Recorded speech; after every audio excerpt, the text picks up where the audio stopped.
Hi students, ഇന്ന് നമ്മൾ നോക്കാൻ പോകുന്നത് ഡിസ്ട്രിബ്യൂട്ടഡ് ട്രാൻസാക്ഷൻ ആണ്. സോ നമുക്ക് വീഡിയോയിലോട്ട് പോകാം. ആദ്യമായിട്ട് ഡിസ്ട്രിബ്യൂട്ടഡ് ട്രാൻസാക്ഷൻ എന്താണെന്നുള്ളത് നോക്കാം. അതൊരു നോർമൽ ആയിട്ടുള്ളൊരു ഡേറ്റാബേസ് ട്രാൻസാക്ഷൻ തന്നെയാണ്.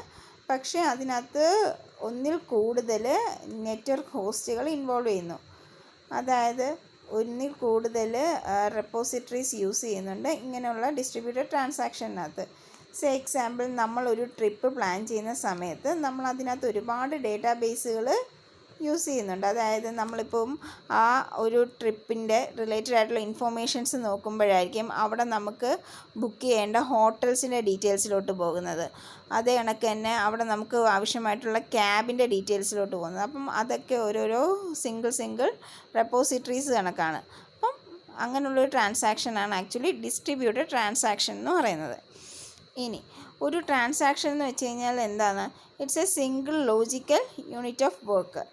അതായത് ട്രാൻസാക്ഷൻ വെച്ചിട്ട് നമുക്ക് എന്ത് ചെയ്യാം? ഡേറ്റാബേസിനെ ആക്സസ് ചെയ്യുകയും മോഡിഫൈ ചെയ്യുകയും ചെയ്യാം. അപ്പം അതിനകത്തുള്ള ഡേറ്റ ഐറ്റത്തിനെ നമുക്ക് ആക്സസ് ചെയ്യാൻ വേണ്ടിയിട്ട് യൂസ് ചെയ്യുന്ന ഓപ്പറേഷൻസാണ് റീഡും റൈറ്റും ഓപ്പറേഷൻസ്. ഇതൊരു എക്സാമ്പിളാണ്. അതായത് എയുടെ അക്കൗണ്ടിൽ നിന്ന് ബിയുടെ അക്കൗണ്ടിലോട്ട് 500 റുപ്പീസ് ട്രാൻസ്ഫർ ചെയ്തതിൻ്റെ ഒരു എക്സാമ്പിൾ. സോ അപ്പോൾ എയുടെ അക്കൗണ്ടിൽ ആദ്യം അക്കൗണ്ട് ഓപ്പൺ ചെയ്യുന്നു. ദെൻ ഓൾഡ് ബാലൻസിനെ സേവ് ചെയ്യുന്നു. അതിനുശേഷം ഓൾഡ് ബാലൻസ് -500 ആണ് ന്യൂ ബാലൻസ്.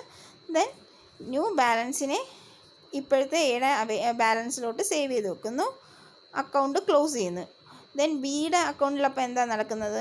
ഇതേ കണക്ക് തന്നെ അക്കൗണ്ട് ഓപ്പൺ ചെയ്തു, ഓൾഡ് ബാലൻസ് എടുക്കുന്നു. അതിനുശേഷം ആ ഓൾഡ് ബാലൻസിലോട്ട് 500 റുപ്പീസ് ആഡ് ചെയ്യുന്നു.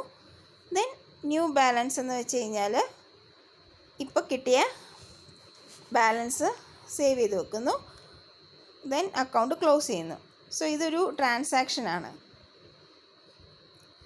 ദെൻ ട്രാൻസാക്ഷനകത്ത് യൂസ് ചെയ്യുന്ന ഓപ്പറേഷൻസ് എന്തൊക്കെയാണെന്നുള്ളത് നോക്കാം.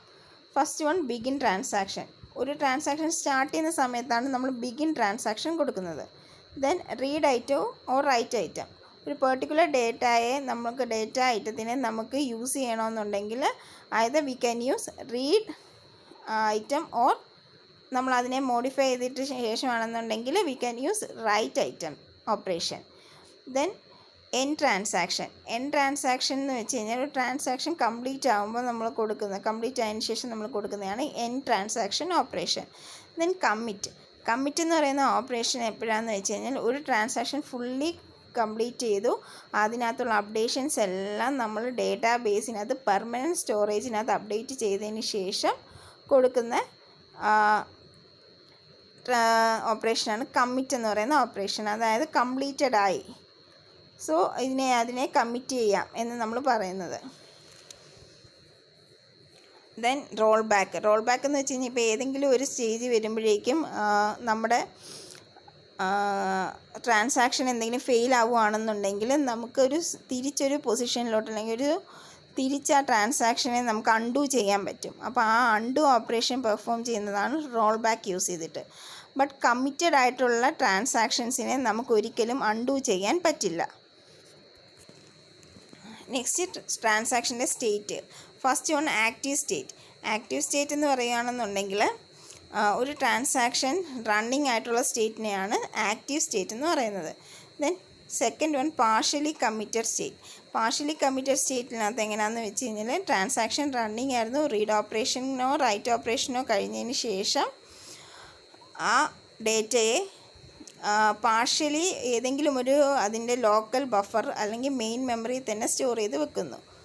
ഓക്കെ, എപ്പോൾ കമ്മിറ്റഡ് ആയതിനു ശേഷം ട്രാൻസാക്ഷൻ കമ്മിറ്റഡ് ആയതിനു ശേഷം മാത്രമേ അതിനെ പെർമനൻറ്റ് സ്റ്റോറേജിലോട്ട് സേവ് ചെയ്യത്തുള്ളൂ. അപ്പം ആ ഒരു സ്റ്റേജാണ്, അതായത് ആ റീഡ് ഓപ്പറേഷൻ റൈറ്റ് ഓപ്പറേഷൻ കഴിഞ്ഞതിന് ശേഷം ആ ഡേറ്റയെ പാർഷ്യലി ലോക്കൽ ബഫറിൽ സ്റ്റോർ ചെയ്ത് വെക്കുന്ന അല്ലെങ്കിൽ മെയിൻ മെമ്മറി സ്റ്റോർ ചെയ്ത് വെക്കുന്ന ആ ഒരു സ്റ്റേറ്റാണ് പാർഷ്യലി കമ്മിറ്റഡ് സ്റ്റേറ്റ് എന്ന് പറയുന്നത്. ദെൻ ഒരു ട്രാൻസാക്ഷൻ ഫെയിൽ ആവുന്ന സ്റ്റേറ്റാണ് ഫെയിൽഡ് സ്റ്റേറ്റ് എന്ന് പറയുന്നത്. ട്രാൻസാക്ഷൻ്റെ ഇൻസ്ട്രക്ഷനകത്ത് ഉണ്ടാകുന്ന എന്തെങ്കിലും ഫെയിലിയർ കൊണ്ട് ആ ഒരു പെർട്ടിക്കുലർ ട്രാൻസാക്ഷൻ ഫെയിൽ ആവുന്നു, അങ്ങനെയുള്ള സ്റ്റേറ്റാണ് ഫെയിൽഡ് സ്റ്റേറ്റ് എന്ന് പറയുന്നത്. അതിപ്പോൾ ചിലപ്പം എന്ത് വേണമെങ്കിലും ആവാം. ചിലപ്പം സെർവറിൻ്റെ ക്രാഷ് ഉണ്ടോ എന്തെങ്കിലും കൊണ്ടോ ആ ഒരു പെർട്ടിക്കുലർ ട്രാൻസാക്ഷൻ ഫെയിൽ ആവാം. ദെൻ അബോർട്ടഡ് സ്റ്റേറ്റ് എന്ന് വെച്ച് കഴിഞ്ഞാൽ എല്ലാ ട്രാൻസാക്ഷൻസും ഫെയിൽഡ് സ്റ്റേറ്റിൽ വരുന്ന എല്ലാ ട്രാൻസാക്ഷൻസിനെയും ആഫ്റ്റർ ആ ഫെയിൽഡ് സ്റ്റേറ്റ് കഴിഞ്ഞതിന് ശേഷം നേരെ വരുന്നത് അബോർട്ടഡ് സ്റ്റേറ്റിലോട്ടാണ്. അപ്പോൾ അബോർട്ടഡ് സ്റ്റേറ്റിലെന്ന് വെച്ച് കഴിഞ്ഞാൽ അതിന് തൊട്ട് മുന്നേ ഉള്ള സ്റ്റേറ്റുകളിൽ ഉണ്ടായിരിക്കുന്ന ചേഞ്ചസ് ആകെ ലോക്കൽ ബഫറിലോ അല്ലെന്നുണ്ടെങ്കിൽ മെയിൻ മെമ്മറിയിലോ മാത്രമായിരിക്കും സ്റ്റോർ ചെയ്ത് വെച്ചേക്കുന്നത്. സോ അത് ആ ചേഞ്ചസ് ഡിലീറ്റ് ചെയ്യാം. ദെൻ അതേപോലെ ആ ട്രാൻസാക്ഷന് റോൾ ബാക്ക് ചെയ്യാനും പറ്റും. നെക്സ്റ്റ് ഓൺ കമ്മിറ്റഡ് സ്റ്റേറ്റിലെന്ന് വെച്ച് കഴിഞ്ഞാൽ പെർമനൻ്റ് ആയിട്ട് ഡേറ്റാബേസിനകത്ത് അപ്ഡേറ്റ് ചെയ്ത് വെക്കുന്ന ആ ഒരു സ്റ്റേറ്റ് ആണ് കമ്മിറ്റഡ് സ്റ്റേറ്റ് എന്ന് പറയുന്നത്. അപ്പോൾ അതിനകത്തെന്ന് വെച്ച് കഴിഞ്ഞാൽ ട്രാൻസാക്ഷൻ കംപ്ലീറ്റഡ് ആയിരിക്കും. ദെൻ കംപ്ലീറ്റഡ് ആയ ട്രാൻസാക്ഷനെ നെക്സ്റ്റ് സ്റ്റേറ്റ് എന്ന് വെച്ചാൽ ടെർമിനേറ്റ് ചെയ്യുകയാണ് ചെയ്യുന്നത്, ടെർമിനേറ്റഡ് സ്റ്റേറ്റിലോട്ട്. ദെൻ നെക്സ്റ്റ് സ്റ്റേറ്റാണ് ടെർമിനേറ്റഡ് സ്റ്റേറ്റിൽ എന്താ നടക്കുന്നതെന്ന് വെച്ചാൽ വൺസ് ഒരു ട്രാൻസാക്ഷൻ ചിലപ്പോൾ റോൾ ബാക്ക് ചെയ്യാം, അല്ലെങ്കിൽ അത് കമ്മിറ്റഡ് ആവാം. ഈ രണ്ട് കേസുകളിലാണെന്നുണ്ടെങ്കിലും സിസ്റ്റം എന്ന് പറയുന്നത് കൺസിസ്റ്റൻ്റ് ആയിട്ടുണ്ടാവും. അപ്പോൾ എന്താ നടക്കുന്നതെന്ന് വെച്ച് കഴിഞ്ഞാൽ ഓൾഡ് ട്രാൻസാക്ഷൻ ടെർമിനേറ്റ് ചെയ്തിട്ട് സിസ്റ്റം ന്യൂ ട്രാൻസാക്ഷന് റെഡിയായി എന്നുള്ളതാണ് മീനിങ്. ഇതാണ് ട്രാൻസാക്ഷൻ സ്റ്റേറ്റിൻ്റെ ഡയഗ്രാം. ആക്റ്റീവ് സ്റ്റേറ്റിൽ നിന്ന് റീഡോ റൈറ്റോ ഓപ്പറേഷൻ നടക്കുമ്പം പാർഷ്യലി കമ്മിറ്റഡ് സ്റ്റേറ്റിൽ വരും. അവിടുന്ന് ഫെയിലിയർ ഒക്കർ ചെയ്യാം. സോ ഫെയിൽ ആവുകയാണെങ്കിൽ it is given to failure state. Then അവിടെ റോൾ ബാക്ക് ചെയ്തിട്ട് അബോർട്ടഡ് സ്റ്റേറ്റിലോട്ട് പോവാം. ഇനി അതുപോലെ തന്നെ പാർഷ്യലി കമ്മിറ്റഡ് സ്റ്റേറ്റിൽ നിന്ന് കമ്മിറ്റഡ് ആവുന്ന സമയത്ത് എങ്ങോട്ടേക്ക് പോകാം? കമ്മിറ്റഡ് സ്റ്റേറ്റിലോട്ട് പോകാം. അപ്പം പെർമനൻറ്റ് സ്റ്റോറേജിലോട്ട് സ്റ്റോർ ചെയ്യുകയാണ് ചെയ്യുന്നത്. ദെൻ ഈ രണ്ട് ഓപ്പറേഷൻ കമ്മിറ്റഡ് സ്റ്റേറ്റും അബോർട്ടഡ് സ്റ്റേറ്റും കഴിഞ്ഞതിന് ശേഷം ട്രാൻസാക്ഷൻ നേരെ പോകുന്നത് ടെർമിനേറ്റഡ് സ്റ്റേറ്റിലോട്ടായിരിക്കും. ഇനി ഒരു ട്രാൻസാക്ഷൻ്റെ കേസ് പറയുകയാണെന്നുണ്ടെങ്കിൽ കൺസിസ്റ്റൻസി മെയിൻറ്റെയിൻ ചെയ്യണമെന്നുണ്ടെങ്കിൽ ട്രാൻസാക്ഷൻ ചില പ്രോപ്പർട്ടീസ് ഫോളോ ചെയ്യണം. ആ പ്രോപ്പർട്ടീസിനെയാണ് ആസിഡ് പ്രോപ്പർട്ടി എന്ന് പറയുന്നത്. Acid A for atomicity, C for consistency, I for isolation and D for durability. First one atomicity. അറ്റോമിസിറ്റിയുടെ മീനിങ് എന്ന് വെച്ച് കഴിഞ്ഞാൽ ഓൾ ഓർ നത്തിങ് റൂൾ എന്നാണ് പറയുന്നത്.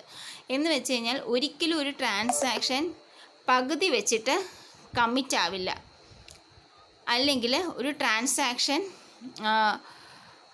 മിഡ് വേയിൽ കംപ്ലീറ്റ് ആവില്ല. ഒന്നെങ്കിൽ ഫുള്ളായിട്ട് എൻറ്റയർ ആയിട്ട് ആ ട്രാൻസാക്ഷൻ കംപ്ലീറ്റ് ആവണം, അല്ലെങ്കിൽ ആ ട്രാൻസാക്ഷനകത്ത് ഒന്നും സംഭവിക്കരുത്. ഓക്കെ, സോ ഓരോ ട്രാൻസാക്ഷനും എന്ന് വെച്ച് കഴിഞ്ഞാൽ അത് റൺ ചെയ്യുന്ന അനുസരിച്ച് ഒന്നെങ്കിൽ കംപ്ലീറ്റ് ആവണം, അല്ലെങ്കിൽ അതിൻ്റെ എക്സിക്യൂഷൻ നടക്കരുത്. സോ ഈ അറ്റോമിസിറ്റി ഇൻവോൾവ് ചെയ്യുന്ന രണ്ട് ഓപ്പറേഷൻസാണ് അബോർട്ടും കമ്മിറ്റും. സോ ഇതൊരു എക്സാമ്പിളാണ് കൊടുത്തേക്കുന്നത്. എക്സ് എന്നും വൈ എന്നും പറയുന്ന രണ്ട് അക്കൗണ്ട് ഉണ്ട്. അപ്പം രണ്ട് ട്രാൻസാക്ഷൻ T1 ആൻഡ് T2 എന്ന് പറയുന്ന രണ്ട് ട്രാൻസാക്ഷൻ. അപ്പം എക്സിനകത്ത് നിന്ന് 100 രൂപ കുറയുന്നു, വൈക്കകത്ത് അത് ആഡ് ചെയ്യുക. ഇതാണ് ഓപ്പറേഷൻ. ബട്ട് ഇവിടെ ഇപ്പം ഇടയ്ക്ക് വെച്ചിട്ട് ഏതെങ്കിലും ഒരു ട്രാൻസാക്ഷൻ ഫെയിൽ ആവുകയാണ്. എക്സിൽ നിന്ന് 100 രൂപ മൈനസ് ചെയ്തു, ആ സമയത്ത് T2 എന്ന് പറയുന്ന ട്രാൻസാക്ഷൻ ഫെയിൽ ആവുകയാണ്. അപ്പോൾ എന്താണ്, ആ ഒരു ഡേറ്റ എക്സിൽ നിന്ന് പോവുകയും ചെയ്തു, പക്ഷേ വൈയിൽ ആഡ് ചെയ്തിട്ടുമില്ല. സോ ആ ഡേറ്റാബേസ് സ്റ്റേറ്റ് എന്ന് പറഞ്ഞാൽ ഇൻകൺസിസ്റ്റൻ്റ് ആണ്. അപ്പം അവിടുത്തെ ട്രാൻസാക്ഷൻ കംപ്ലീറ്റഡ് അല്ല. സോ കറക്റ്റായിട്ടുള്ള ഡേറ്റയെല്ലാം അപ്ഡേറ്റ് ചെയ്തേക്കുന്നത്. അപ്പം ഇങ്ങനെ ഉണ്ടാവരുത്. ട്രാൻസാക്ഷൻ ഒന്നെങ്കിൽ കംപ്ലീറ്റഡ് ആയിരിക്കണം, അല്ലെങ്കിൽ എക്സിക്യൂഷൻ നടക്കരുത്. ദെൻ സെക്കൻഡ് വൺ കൺസിസ്റ്റൻസി എന്ന് വെച്ച് കഴിഞ്ഞാൽ കറക്റ്റായിട്ടുള്ള ഡേറ്റ ആയിരിക്കണം അപ്ഡേറ്റ് ചെയ്യുന്നത്. അതായത് correctness of the database correct ആയിരിക്കണം. ബിഫോർ ട്രാൻസാക്ഷൻ ആഫ്റ്റർ ട്രാൻസാക്ഷൻ ആണെന്നുണ്ടെങ്കിലും കറക്റ്റായിട്ടുള്ള ഡേറ്റ എമൗണ്ട് ആയിരിക്കണം ആ ഡേറ്റാബേസിൽ ഉണ്ടാവുന്നത്. That is database is consistent എന്ന് പറയും. ഓക്കെ, ഇനി ഐസൊലേഷൻ എന്ന് വെച്ച് കഴിഞ്ഞാൽ അറ്റ് എ ടൈമിൽ മൾട്ടിപ്പിൾ ട്രാൻസാക്ഷൻസ് ആയിരിക്കും ഒരു ഡേറ്റാബേസിനകത്ത് ഉണ്ടാകുന്നത്. അപ്പോൾ അതിനകത്തൊന്നും ഒരു പ്രോബ്ലം ഉണ്ടാകാതെ ഇൻകൺസിസ്റ്റൻ്റ് ആവാതെ ആ ഡേറ്റാബേസ് വർക്ക് ചെയ്യണം. സോ മൾട്ടിപ്പിൾ ആയിട്ടുള്ള ട്രാൻസാക്ഷൻ നടക്കുന്ന സമയത്ത് ചിലപ്പം ഒരു ട്രാൻസാക്ഷൻ മറ്റൊരു ട്രാൻസാക്ഷൻ നടക്കുന്നതിനെക്കുറിച്ച് അവെയർ ആവുക പോലും ചെയ്യരുത്. ആ രീതിയിലായിരിക്കണം ആ ഒരു പെർട്ടിക്കുലർ ഡേറ്റാബേസിനകത്തുള്ള ട്രാൻസാക്ഷൻസ് വർക്ക് ചെയ്യുന്നത്. അതുപോലെ കൺകറൻ്റ് ആയിട്ട് വരുന്ന അപ്ഡേഷൻസും കറക്റ്റായിട്ട് ആ ഒരു ഡേറ്റാബേസിൽ അപ്ഡേറ്റ് ആവുകയും വേണം. നെക്സ്റ്റ് വൺ ഡ്യൂറബിലിറ്റി എന്ന് പറയുമ്പോഴേക്കും ലാസ്റ്റ് കമ്മിറ്റഡ് സ്റ്റേറ്റിൽ ആവുന്ന ട്രാൻസാക്ഷൻ അതിനുണ്ടാകുന്ന അപ്ഡേഷൻസും മോഡിഫിക്കേഷൻസും ഒക്കെ കറക്റ്റായിട്ട് റെക്കോർഡ് ചെയ്യണം. അതായത് പെർമനൻ്റ് ആയിട്ട് ഡിസ്കിൽ സേവ്ഡ് ആയിരിക്കണം. ആ ട്രാൻസാക്ഷൻ്റെ ഡേറ്റാസ് ഒന്നും ലോസ്റ്റ് ആവരുത്. അതാണ് ഡ്യൂറബിലിറ്റി എന്ന് പറയുന്ന പ്രോപ്പർട്ടി. ഓക്കെ, ഇനി ഒരു ട്രാൻസാക്ഷൻ്റെ സീക്വൻസ് എപ്പോൾ വരെ കണ്ടിന്യൂ ചെയ്യുമെന്ന് വെച്ച് കഴിഞ്ഞാൽ either കമ്മിറ്റ് ഓപ്പറേഷൻ വരുന്നത് വരെ, അല്ലെങ്കിൽ റോൾ ബാക്ക് ചെയ്യുന്നത് വരെ, അല്ലെങ്കിൽ പ്രോഗ്രാം എൻഡ് ആവുന്നത് വരെ, അല്ലെങ്കിൽ ആ പ്രോഗ്രാമിന് എന്തെങ്കിലും അബ്നോർമലായിട്ട് ടെർമിനേഷൻ സംഭവിക്കുന്നത് വരെ ആയിരിക്കും ആ ഒരു പെർട്ടിക്കുലർ ട്രാൻസാക്ഷൻ സീക്വൻസ് നടക്കുന്നത്. ഇനി SQLനകത്ത് 2 സ്റ്റേറ്റ്മെൻറ്റ്സ് ഉണ്ട് ട്രാൻസാക്ഷനെ സപ്പോർട്ട് ചെയ്യുന്നത്. കമ്മിറ്റ് സ്റ്റേറ്റ്മെൻറ്റും റോൾ ബാക്ക് സ്റ്റേറ്റ്മെൻറ്റും. നെക്സ്റ്റ് വൺ, നമുക്ക് ട്രാൻസാക്ഷനെ സപ്പോർട്ട് ചെയ്യുന്ന ഫങ്ഷൻസ് ആണിത്. ഓരോ ട്രാൻസാക്ഷനും ക്രിയേറ്റ് ചെയ്യുകയും മാനേജ് ചെയ്യുന്നത് ഒരു കോർഡിനേറ്ററാണ്. അപ്പം ഓപ്പൺ ട്രാൻസാക്ഷൻ എന്ന് പറയുന്ന ഫംഗ്ഷനുണ്ട്, ദെൻ ക്ലോസ്ഡ് ട്രാൻസാക്ഷൻ എന്ന് പറയുന്ന ഫംഗ്ഷനുണ്ട്, അബൌട്ട് ട്രാൻസാക്ഷൻ എന്ന് പറയുന്ന ഫംഗ്ഷനും ഉണ്ട്. ഓക്കെ, ഇനി ഒരു സെർവർ ക്രാഷ് ആവുകയാണെന്നുണ്ടെങ്കിൽ എന്ത് സംഭവിക്കും എന്നുള്ളത് നോക്കാം. ഒരു സെർവർ പ്രോസസ്സ് അൺഎക്സ്പെക്റ്റഡ് ആയിട്ട് ക്രാഷ് ആവുകയാണെന്നുണ്ടെങ്കിൽ ഇവഞ്ച്വലി അത് റീപ്ലേസ് ചെയ്യണം. അല്ലെങ്കിൽ എന്താണെന്ന് വെച്ചാൽ ന്യൂ സെർവർ ആ ട്രാൻസാക്ഷനെ അൺകമ്മിറ്റഡ് ആക്കുക, അതിനകത്ത് നിന്ന് എടുത്ത വാല്യൂസിനെയൊക്കെ റീസ്റ്റോർ ചെയ്യുക, അതാണ് ചെയ്യുന്നത്. ഓക്കെ, ഇനി ഒരു ക്ലയൻറ്റ് അൺഎക്സ്പെക്റ്റഡ് ആയിട്ട് ക്രാഷ് ആവുകയാണെന്നുണ്ടെങ്കിൽ സെർവർ അതിൻ്റെ എക്സ്പയറി ടൈം നോക്കിയിട്ട് ആ ഒരു പെർട്ടിക്കുലർ ട്രാൻസാക്ഷനെ അബോർട്ട് ചെയ്യുകയാണ് ചെയ്യുന്നത്. ഇനി ക്ലയൻറ്റിൻ്റെ ആക്ഷൻസ് എന്തൊക്കെയാണെന്ന് നോക്കാം. സെർവർ പ്രോസസ്സ് ക്രാഷ് ആകുമ്പം ക്ലയൻറ്റിന് ഏതെങ്കിലും ഒരു സെർവർ പ്രോസസ്സ് ക്രാഷായി എന്നുള്ള മനസ്സിലാക്കുന്നതെന്ന് വെച്ച് കഴിഞ്ഞാൽ ആ സെർവർ പ്രോസസ്സിൽ നിന്ന് കിട്ടുന്ന എക്സെപ്ഷൻ നിന്നാണ് എക്സെപ്ഷൻ ഓപ്പറേഷനിൽ നിന്നാണ് മനസ്സിലാക്കുന്നത്. അപ്പോൾ എന്താ നടക്കുന്നതെന്ന് വെച്ച് കഴിഞ്ഞാൽ സെർവർ റീപ്ലേസ് ചെയ്യുന്നു. അപ്പോൾ റീപ്ലേസ് ചെയ്യുന്ന സമയത്ത് ട്രാൻസാക്ഷൻ ഇതേ കണക്ക് അൺകമ്മിറ്റഡ് ആയിട്ട് അതിൻ്റെ വാല്യൂസ് എല്ലാം റീസ്റ്റോർ ചെയ്യുന്നു. ഓക്കെ, ഇനി ആ ഒരു സമയം ആ ഒരു വാലിഡ് ടൈം കൊടുത്തിട്ടുണ്ട്. ഏതെങ്കിലും ഒരു ക്ലയൻറ്റ് ക്രാഷ് ആവുകയാണെന്നുണ്ടെങ്കിൽ അതിനൊരു വാലിഡ് ടൈം കൊടുത്തിട്ടുണ്ട്. ആ ടൈമിന് ഇടയ്ക്ക് ടൈം ശേഷവും ക്രാഷ് ടൈമിന് ശേഷവും റെസ്പോൺസ് ഒന്നും കിട്ടിയില്ല എന്നുണ്ടെങ്കിൽ ആ ഒരു പെർട്ടിക്കുലർ സിസ്റ്റം ക്രാഷ് ആയിരിക്കുമെന്ന് മനസ്സിലാക്കുകയാണ് ചെയ്യുന്നത്. ഓക്കെ, സോ ഇത്രയേ ഉള്ളൂ ഡിസ്ട്രിബ്യൂട്ടഡ് ട്രാൻസാക്ഷൻ്റെ ഇൻട്രൊഡക്ഷൻ. Thank you.